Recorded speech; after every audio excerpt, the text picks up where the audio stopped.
இவ்வளவு பெரிய ஒரு வேலை திட்டத்தை வைத்து கொண்டிருப்பதால் தான் 2 3 கொடுக்கறத கொடுங்க, வாங்க ஃபீல்டுக்கு போகும் சண்டைக்கு.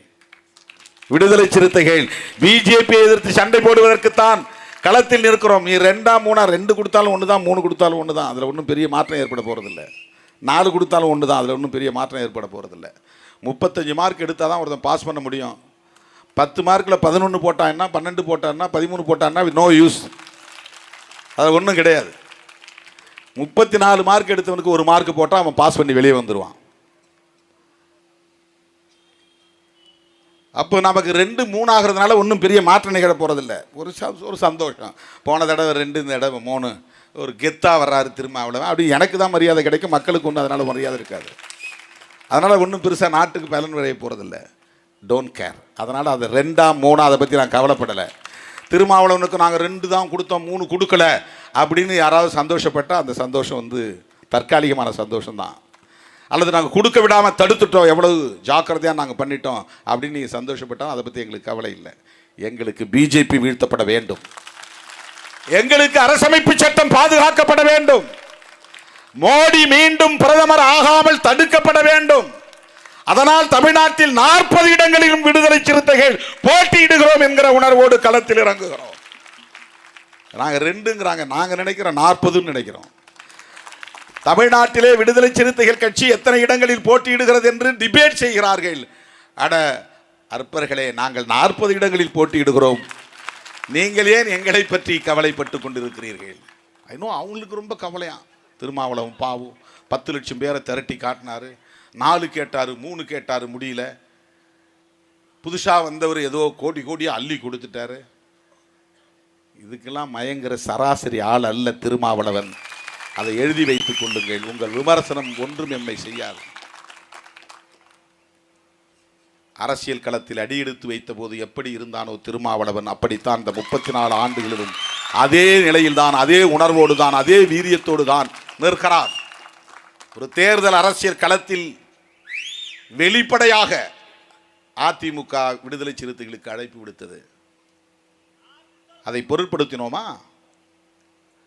எங்களுக்கு இங்கே விட அங்கே அதிகமாக சீட்டு கிடைக்கணும் போடி நாங்கள் 2 பக்கமும் பேரம் பேசிட்டு இருக்கிறோமா?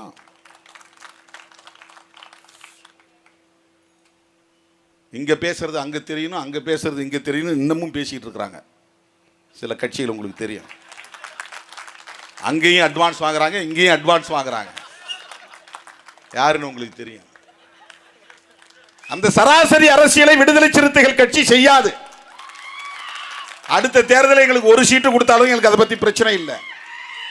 நாங்கள் 2 சீட்டில் நாங்கள் ஜெயிக்காம போனாலும் அதை பற்றி நாங்கள் கவலைப்பட மாட்டோம். நாங்கள் அம்பேத்கரின் பிள்ளைகள், பெரியாரின் பிள்ளைகள். எங்கள் யுத்தம் வேறு, எங்கள் களம் வேறு, எங்கள் நோக்கம் வேறு, எங்கள் இலக்கு வேறு. அதனாலதான் எத்தனை பேர் கட்சி ஆரம்பிச்சாலும் என்கிட்ட யாரும் மோத முடியாதுன்னு சொல்றது. அதனால ஏன்னா நாங்கள் விளையாடுற களமே வேற. நாங்கள் விளையாடுற விளையாட்டுக்கு இங்கே யாரும் விளையாட்டு வீரர்கள் எதிரில் ஆளே கிடையாது. எங்களோட விளையாடுறது காம்படிட்டர் கிடையாது. எங்கள் களமே வேறு. எமது களம் புதிது, கருத்து புதிது, எங்கள் உத்தி புதிது, செயல் புதிது. அதனால் நாங்கள் அதில் உறுதியாக இருக்கிறோம்.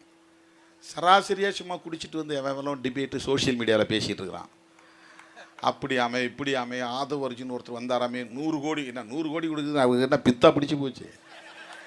எந்த பித்து கொண்ட முதல்ல பணக்காரன் தான் உலகத்திலேயே மிகப்பெரிய கருமையாக இருப்பாங்க. பணக்காரர்கள் தான் கஞ்சர்களாக இருப்பார்கள். எந்த பணக்காரனாக இருந்தாலும் தொழிலதிபர்கள் ஒரு அரையனா கூலி உயர்த்தி கொடுப்பானா கொடுக்க மாட்டான். ஒரு பிச்சைக்காரனுக்கு ஒரு 2 ரூபா பிச்சை போட்டு கொடுக்க மாட்டான். கோடியாக ஊதாரியாக செலவு பண்ணணும், அது வேறு விஷயம். சாதாரண மக்கள் தான் ஒருத்தர் பட்டினி கிடந்தால் கையில் இருக்கிறத அப்படியே அடுத்து கொடுத்து போயிடுவாங்க. அந்த கொடை உள்ளம் சாதாரண மக்கள்கிட்ட தான் இருக்கும். தான் வீட்டில் இருக்கிற பழைய கஞ்சி கூட யாரையோ ஒருத்தன் பார்த்தா, ஐயோ பாவம் இந்த குழந்தைக்கு ஒன்றுமே அன்னம் இல்லை, ஆகாரம் இல்லை அப்படின்னா அந்த பழைய சோறு அள்ளி கொடுத்துட்டு அவங்க பாட்டு பட்டினி கிடப்பாங்க. அள்ளித்தரக்கூடிய நல்ல உள்ளம், கொடை உள்ளம் உழைக்கிற மக்களிடத்தில் தான் இருக்கும். அந்த அந்த அடிப்படை கூட புரிந்து கொள்ளாமல் அதுவும் வந்தால் அப்படியே அள்ளி 100 கோடி கொடுக்கறது, வாய்க்கு வந்ததெல்லாம் சொல்கிறான். எவனுக்கு என்னென்னவோ. மாநாட்டுக்கு மொத்தமே நாங்கள் செலவு பண்ணது, எங்கள் கட்சியில் இருக்கக்கூடிய ஒவ்வொரு மாவட்ட செயலாளரும் ஆளுக்கு 2 லட்ச ரூபா கொடுத்து மாநாட்டு செலவை பார்த்தோம். இதுவரை நான் அப்படி யாருக்கும் டிக்டேஷன் கொடுத்ததில்லை. நீ 2 லட்ச ரூபா கொடுக்கணும், இல்லைன்னா மாவட்ட செயலாளர் பதவி 6 மாதத்தில் தூக்கிடுவேன்னு சொல்லிட்டேன். நான் பெரிய கிராண்டாக இப்போ தான் அது மாதிரி நான் சொன்னேன். 144 மாவட்ட செயலாளர் போட்டிருக்கோம்.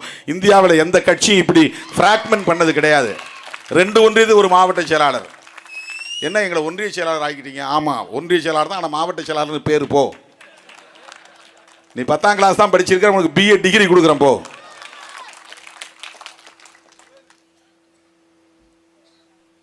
இதெல்லாம் ஜனநாயகப்படுத்துதல், எல்லாத்தையும் டீசென்ட்ரலைசேஷன். ஜனநாயகத்தில் ரொம்ப முக்கியமான ஒன்று என்னென்னா டீசென்ட்ரலைசேஷன் ஆஃப் பவர். ஒரு ஆள்கிட்ட ஒட்டுமொத்த மாவட்டத்தையும் கொடுத்து நீ தான் மாவட்ட செயலாளர்னா அவர் ரொம்ப கெத்தாக உட்காந்து வேறு எங்கேயும் போக மாட்டார். அவர் வீட்டை தாண்டி எங்கேயும் அவருக்கு ஒரு கிலோமீட்டர் தூரம் கூட அவன் போக மாட்டான். 10 வருஷம் இருப்பான், 1 கிலோமீட்டர் அவனுக்கு எங்கே மாவட்டம் எல்லாருக்குனே தெரியாது. அப்படி ஒரு ஆளை ஏன் போடணும்? ஒரு ஒன்றியத்துக்கு ஒரு ஆளை போட்டு நீ மாவட்டம் போய் பார். எல்லா ஊர்லேயும் கொடியேற்றணுன்னே எல்லா ஊர்லேயும் கொடியேற்றிட்டான். இப்போது வர்ற வழியெல்லாம் கொடியேற்றான். ஒரே திருவிழா கோலமாக இருக்குது, ஒரே திருவிழா கோலம். வேற போட்டி வந்துருச்சு. 2 ஒன்றியத்துக்கு ஒரு மாவட்ட செயலாளர், 144 மாவட்ட செயலாளர், 80 பேர் ஆளுக்கு 2 லட்ச ரூபா கொடுத்தான். சொன்ன உடனே 80 பேர். மற்றவங்க ஆளுக்கு கொஞ்சம் கொஞ்சம். அதுலேயும் ஏமாத்துறவங்க எத்தனை பேர் இருப்பான்ல. முடிஞ்சவர்களும் ஏய்க்கலாம். அண்ணன்ட்ட கொடுக்காம ஏதாவது ஒரு காரணம் சொல்லலாம். அண்ணன் எங்களுக்கு வசூல் பண்ண முடியல, எங்களுக்கு யாரும் பணம் கொடுக்கல அப்படின்னு 20,000 கொடுத்த கூட இருக்கிறான். 0 கொடுத்த கூட, ஒன்றுமே கொடுக்காம கூட ஒருத்தர் இருக்கிறான். 2 பேர் இருக்கிறான் 144 பேரில். அப்படி மாநாட்டை நாங்கள் நடத்தினாங்க. அவனும் வந்தவங்களாம் சொல்கிறான். ஒருத்தன் வந்து முதல்ல 50 கோடி. நான் நேற்று ஒருத்தன் பேசுகிறான் 100 கோடி. எந்த பைத்தியக்காரனாவது அப்படி கொடுக்க முடியுமா? என்னையா இது? ஏன்னா இவங்க வந்து அப்படி அவதூறு பரப்புறாங்களாம். உடனே மக்கள் நம்பிடுவாங்களாம். திருமாவளவனை தூக்கி போட்டுருவாங்களாம் குப்பையில். ஏய் போங்கடா, 35 ஆண்டு கால உழைப்புடா, 35 ஆண்டு கால உழைப்பு. ஒரு நாளைக்கு 2 மணி நேரம் கூட தூங்க முடியாமல் அல்லும் பகலும் விழித்துக் கொண்டே மக்களோடு பயணித்துக் கொண்டே இருக்கிற நிலையில் தான் 10 லட்சம் பேரை திரட்ட முடிந்தது. எந்த பின்புலமும் இல்லாமல். சாதாரணமாக வந்து விடாது. பணம் கொடுத்து கூட்டிவிட முடியாது. வண்டி கட்டி ஆணும் பெண்ணும் கணவனும் மனைவியும் பிள்ளைகளும் கத்துச்சோறு கட்டி கொண்டு வந்த திருவிழா மாதிரி நடந்ததுதான் விடுதலை சிறுத்தைகளின் மாநாடு. ராத்திரி 12 மணிக்கும் கூட்டம் கலையவில்லை. செகண்ட் ஷோ இல்லை என்று சிந்தனை செல்வன் சொல்லுகிற அளவுக்கு, கலைந்து போங்கள் என்று சொல்லுகிற அளவுக்கு அங்கே அந்த கூட்டம் நிலைத்து நின்றது. கூலிக்கு அழைத்து வந்த பட்டாளம் அல்ல, சிறுத்தைகள். தலை நிமிர சேரி திரளும், தலை கீழாய் நாடு புரளும். 30 ஆண்டுகளுக்கு முன்னால் நான் எழுதிய முழக்கம். தலை நிமிர சேரி திரளும், தலை கீழாய் நாடு புரளும். 30 ஆண்டுகளுக்கு முன்னால் நான் எழுதிய முழக்கம். திருச்சி சிறுகனூரிலே அன்றைக்கு நான் கண்ணால் பார்த்தேன். என் முழக்கம் வீண் போகவில்லை, உழைப்பு வீண் போகவில்லை, சிந்திய ரத்தம் வீண் போகாது, சிறுத்தை படையோ பின்வாங்காது. 30 ஆண்டுகளுக்கு முன்னால் நான் எழுதிய முழக்கம். சனாதன சக்திகளை தமிழ்நாட்டில் வேரூன்ற விடாமல் பாதுகாப்பு அரணாக இருந்து போராடுகிற புரட்சியாளர்கள் தான் சிறுத்தைகள். நீ சொல்லிட்டா உடனே எங்க ஆள நம்பிடுவாங்களா? சிறுத்தைகள்லாம் திருமாவளவனுக்கு வந்து ஆதவ அர்ஜுன் 100 கோடி கொடுத்துட்டாரு. என் பாக்கெட்ல கூட ஒண்ணுமே இருக்காது. வர்ற பசங்க தான் அங்கே கொடுங்க இங்கே கொடுங்கன்னு கேட்டு வாங்கி கொடுப்பேன். எனக்கு எதுக்கு பணம்? 10 வருஷம் எம்பியாக இருந்துட்டேன். 10க்கு 10 ரூமில் தான் தங்கியிருக்கிறேன் தம்பிங்களோட. அவங்க முன்னால் தான் உடை மாத்திரேன், அவங்க முன்னால் தான் சாப்பிட்டுக்கிட்டு இருக்கிறேன். இவங்கெல்லாம் கூலிக்கு மாரடிக்கிற கும்பல். அவங்க வந்து இப்படி சொல்லிட்டா உடனே தலித் மக்கள்லாம் என் மேலே கோவப்பட்டு உடனே அதிமுகவுக்கும் பிஜேபிக்கும் ஓட்டு போட்டுருவாங்களாம். சிறுத்தைகள் திராவிட முன்னேற்ற கழகத்தின் வெற்றிக்கு மிகப்பெரிய அளவிலே பங்களிப்பு செய்திருக்கிற ஒரு மாபெரும் சக்தி. 2021 சட்டமன்ற தேர்தலிலும் சரி, 2019 நாடாளுமன்ற தேர்தலிலும் சரி, இன்றைக்கும் இந்த தேர்தலில் சிறுத்தைகள் தான் மகத்தான பங்களிப்பை செய்ய போகிறோம். டோட்டல் பார்த்தா போன தேர்தலுக்கும் இந்த தேர்தலுக்கும் ஒரே ஃபார்முலா. எங்களுக்கு 2, போன தேர்தலில் 2, இந்த தேர்தலில் 2. கம்யூனிஸ்டுகளுக்கு போன தேர்தலில் 2, இந்த தேர்தலில் 2. மதிமுகவுக்கு போன தேர்தலில் 1, இந்த தேர்தலில் 1. கொங்கு மக்களுக்கு போன தேர்தலில் 1, இந்த தேர்தலில் 1. காங்கிரஸுக்கு போன தேர்தலில் 10, இந்த தேர்தலில் 10.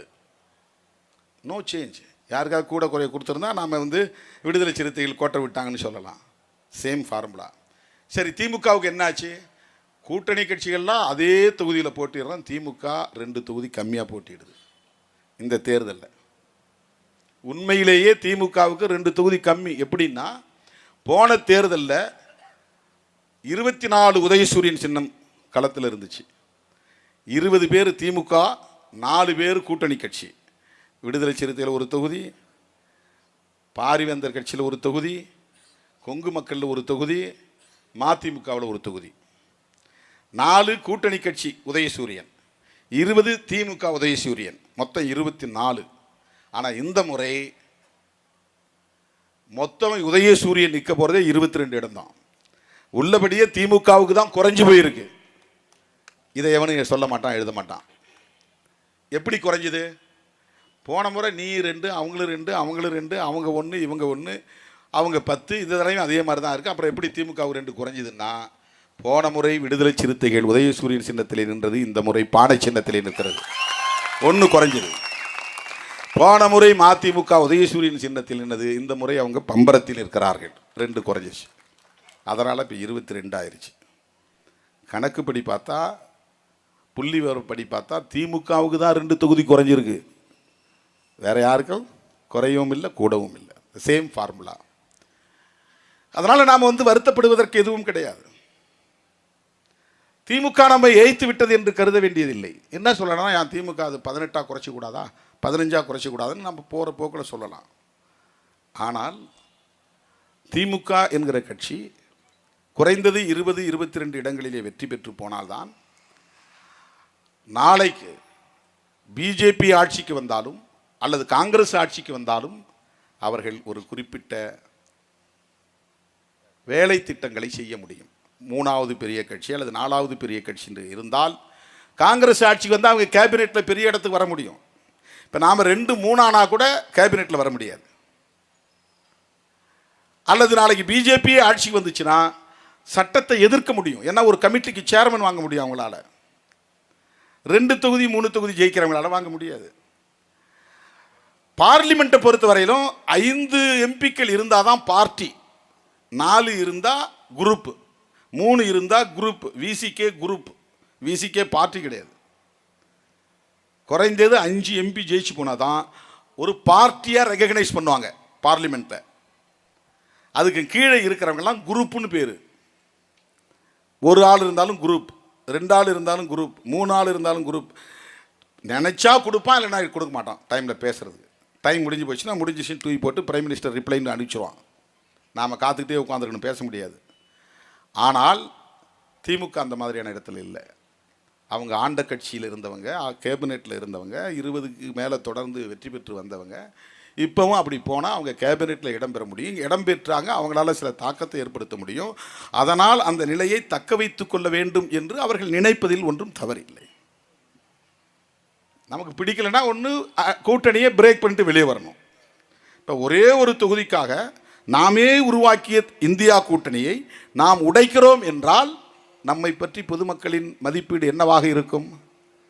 போகிற போக்கில் நம்மளாலும் செய்யணும்னு சொல்கிறோம். ஏன் வெளியே வர வேண்டியதானே? ஏன் தனியாக நிற்க வேண்டியதானே? ஏன் எடப்பாடியை போய் பார்க்க வேண்டியதானே? அப்படின்னா எனக்கு தலித் ராமதாஸ்னு பேர் வந்துடும்.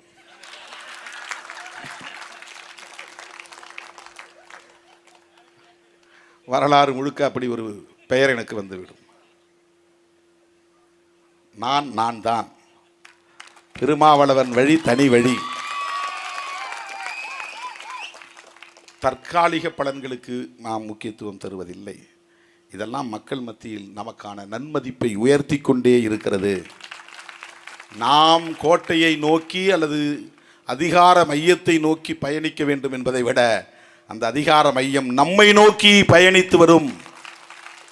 இந்த மாதிரியான நிலைப்பாடுகளை எடுப்பதனால், இந்த மாதிரியான முடிவுகளை எடுப்பதனால், நேர்மை தரத்தோடு போராடுவதனால், கருத்தியல் அடிப்படையிலே களமாடுவதனால் மக்கள் நமக்கான மதிப்பெண்களை உயர்த்துவார்கள். அவங்க வேல்யூவேஷன் பண்ணும்போது நமக்கு மார்க்ஸ் கூடுதலாக போடுவாங்க. அருமை தோழர்களே, சனாதனமயமாதலும் கார்ப்பரேட் மயமாதலும் என்கிற 2 முக்கியமான கொள்கைகளை உயர்த்தி பிடிக்கிற த பாசிசம் என்கிற ஜனநாயக விரோத கொள்கையை உயர்த்தி பிடிக்கிற பாஜகவை வீழ்த்துவதே நமது இலக்காக அமையட்டும். அதற்கு முதலில் தமிழ்நாட்டில் 40க்கு 40 நாம் வெற்றி பெற்றாக வேண்டும். விடுதலை சிறுத்தைகள் 2 பானை சின்னங்களில் போட்டியிட்டாலும் 40 தொகுதிகளிலும் போட்டியிடுகிறது என்கிற உணர்வோடு களமாடுவோம் என்று சொல்லி வாய்ப்புக்கு நன்றி கூறி முடிக்கிறேன். நன்றி, வணக்கம்.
மதுவிலக்கை நடைமுறைப்படுத்தும் மாநில அரசுகளுக்கு சிறப்பு அவர்களால் பதில் சொல்ல முடியும்.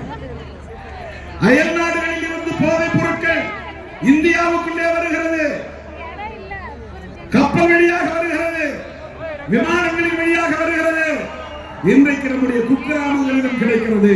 கஞ்சா, ஓபியம், கோக்கைன், பிரவுன் சுகர், இவையெல்லாம் போதைப் பொருட்கள். நாம சாராயம் குடிக்கிறோமே, அது இல்லாம வேற சில பொருட்கள்லாம் இருக்கு. அதை வெளியிலிருந்து கொண்டு வந்து அது ஒரு கள்ளச்சந்தைகளை விற்பனை செய்வதற்கென்று ஒரு பெரிய நெட்வொர்க் இந்தியா முழுவதும் இருக்கிறது. அதை யாராலும் ஒன்றும் செய்ய முடியாது. அதை கோடிக்கணக்கிலே லாபம் சுரண்டப்படுகிறது. இதை யாராலும் கட்டுப்படுத்த முடியவில்லை. NDPS என்கிற பெயரால் ஒரு சட்டம் இருக்கிறது. Narcotic drugs, psychotropic substances act, அது ஆங்கிலத்தில் போதையூட்டும் மருந்துகள், நார்கோட்டிக் ட்ரக்ஸ், சைக்கோட்ராபிக் சப்ஸ்டன்சஸ், உளவியல் மனதை பாதிக்கக்கூடிய, மனநோயாளி ஆக்கக்கூடிய பொருள்கள். அதை சாப்பிட்டா உங்களுக்கு ஒரு மாதிரி அரமெண்டல் மாதிரி ஆயிடும். அது இல்லைன்னா நம்ம ஒண்ணும் பண்ண முடியாது. அப்படியே எந்த நேரமும் ஆடிக்கிட்டே நடந்துகிட்டே இருக்கும். அப்படிப்பட்ட பொருள்கள் இன்னைக்கு வெவ்வேறு பேர் ஸ்டிக்கர் வந்துருச்சு. வாங்கி ஸ்டிக்கர் மாதிரி நாக்கில் ஒட்டிட்டு போய் உட்காந்துக்கலாம். ஒண்ணு யாருக்கும் தெரியாது, முழுங்க தேவையில்லை. இது வியாபாரம் நடக்கிறது. சாக்லேட் வந்து விட்டது. கேட்டா சாக்லேட் சாப்பிட்றேன்னு சொல்லலாம், யாருக்கும் தெரியாது. பள்ளிக்கூடத்து பிள்ளைகளிடம் புழங்குகிறது, கல்லூரி மாணவர்களிடம் புழங்குகிறது, நகர்ப்புறங்களில் இல்லை. திமுக தலைவர் கலைஞர் தானே இதை கொண்டு வந்தார் என்று 1979 வந்தது உண்மைதான். பேரறிஞர் அண்ணா 67 முதலமைச்சரானார், 69 காலமானார், 2 ஆண்டுகள் முதலமைச்சர் பொறுப்பிலே இருந்தார். அப்போது மதுக்கடைகளை திறக்க வேண்டும் என்ற கோரிக்கை எழுந்தது. மது விலக்கை ரத்து செய்ய வேண்டும் என்ற கோரிக்கை எழுந்தது. பேரறிஞர் அண்ணா சொன்னார், மாட்டோம், அப்படி ஒரு வருமானம் நமக்கு தேவையில்லை. உங்களுக்கு என்ன லாபம் என்று கேட்டார்கள். மதுக்கடைகளை மூடினால் ஒரு சிறுத்தைகளுக்கு லாபம், மதுக்கடைகள் மூடப்பட்டால் ஒரு சிறுத்தைகளுக்கான வெற்றி, மதுக்கடைகள் மூடப்பட்டால் மக்களுக்கு நலம் பயக்கும். அது மட்டும் இல்லாமல் தமிழ்நாடு அரசு நம்முடைய தீர்மானங்களில் சொல்லியிருக்கோம். நேரில் சந்திக்கும் போதும் சொன்னோம், நீங்க சட்டமன்றத்தில் தீர்மானம் நிறைவேற்றி அனுப்புவீர்கள். ஆர்டிகிள் 47 அடிப்படையில்